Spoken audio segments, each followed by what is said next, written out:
Hello लोगोफोर दिनै मोनसे गोदान भिडिअ नोंथांमोनखौ जोबोर बरायनाय थाबाय। दिनैनि मोनसे गेदेर खौरांखौ नोंथांमोननो बे भिडिअनि गेजेरजों फोरमायनानै होनि। फैगौ 22 अक्ट'बरनिफ्राय थागोन प्रेसिडेन्ट घन्टा पेट्रल पाम्प बन्द हाबाफारि गासै गुवाहाटी नोगोरमायाव थागोन। फैगौ 22 अक्ट'बरनिफ्राय प्रेसिडेन्ट घन्टा पेट्रल पाम्प बन्द आरो बे बन्दखौ फोसावनाय जादों north east India petroleum dealer एसोसिएशना।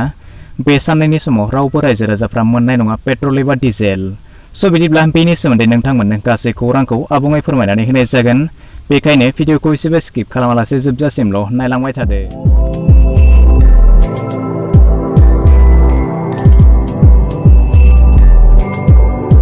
रायजोआव पेट्रल आरो डिजेलनि बेसेना बांनायनि जाहोनाव north east India petroleum dealer एसोसिएशना गांसे प्रेस रिलिज फोसावनानै होदों आरो बेयो खालि गुवाहाटी नोगोरमानि थाखायल'सो बन्द थागोन।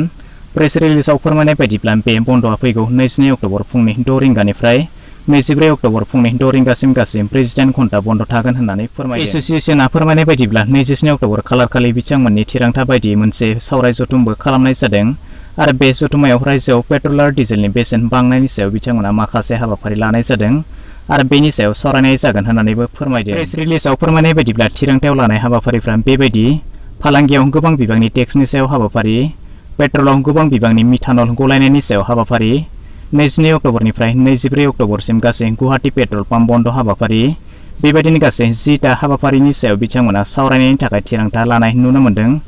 फोरमायनाय बायदिब्ला बेबायदि खालामनायनि गेजेरजों गोबां पेट्रल फालांगिरि बिथांमोना खैफोदाव गोग्लैनो हागौ होनना मोनथिनो होनाय जादों आरो बे सानखालि साननैनि थाखाय रावबो रायजो राजाफ्रा गुवाहाटी नोगोरमायाव पेट्रल मोननो हानाय नङा होनना फोरमायदों। स' बिदिब्ला दिनैनि फिसा भिडिअआ बेखिनियानोसै। आसा खालामो नोंथांमोना भिडिअखौ नायनानै गासैखौबो बुजिबाय जानांगौ। जुदि माबाफोर गोनो गोथो थाबावोब्ला नोंथांमोना कमेन्ट सेक्सनाव थांनानै फोरमायहरनो हागोन आरो जुदि भिडिअखौ नायनानै मोजां मोनबायब्ला चेनेलखौ साबस्क्राइब खालामनानै लानोबो दाबावगारदो।